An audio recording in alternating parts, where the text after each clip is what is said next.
আসসালামু আলাইকুম। ওয়ালাইকুম আসসালাম। কাগজ তুলে এনেছেন? জি স্যার।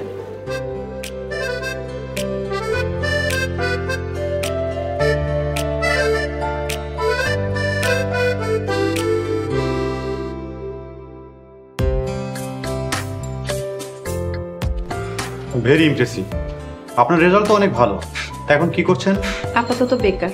আপনি কি বিবাহিত? Actually divorce. 1 মাস আগে আমার হাজবেন্ডের সাথে আমার ছাড়াছাড়ি হয়ে গেছে। ইফ ইউ ডোন্ট মাইন্ড, আপনাদের ছাড়াছাড়ি কেন হয়েছে জানতে পারি? মতের অমিল, এর বেশি কিছু আর বলতে চাচ্ছি না।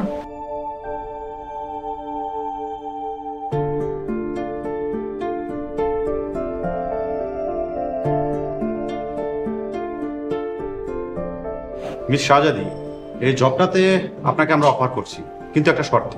কি শর্ত স্যার? আমাদের অফিসের একটা ড্রেস কোড আছে, আপনাকে ওয়েস্টার্ন করতে হবে। এই অফিসে বোরকা এবং হিজাব পরা চলবে না। আপনি কি রাজি আছেন?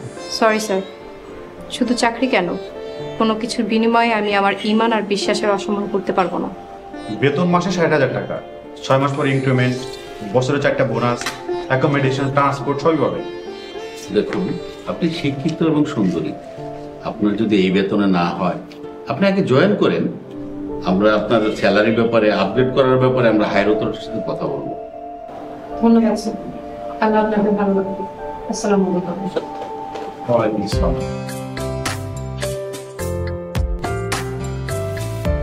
কি ব্যাপার, এত সুন্দর একটা জব, বাট এই মেয়েটা রাজি হলো না কেন?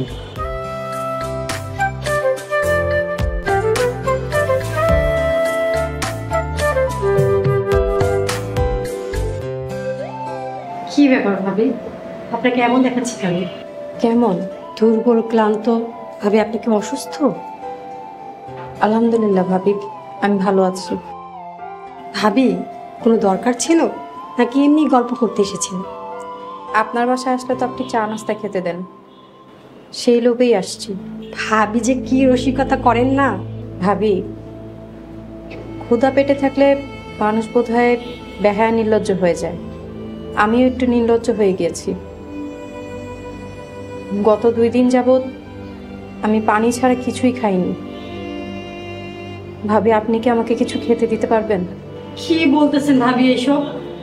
আপনি বসেন, আমি আপনার জন্য খাবার নিয়ে আসি। বসেন ভাবি।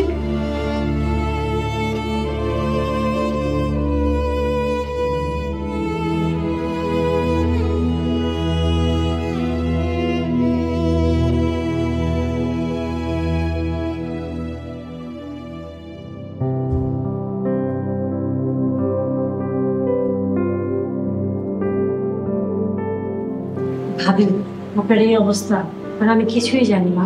আপনার যতদিন চাকরি বাকরি না হচ্ছে 3 বেলায় আপনি আমার বাসায় খাবেন। আচ্ছা ভাবি, আপনার এই অবস্থা, আপনি আপনার বাবা মাকে কিছু জানাচ্ছেন না কেন?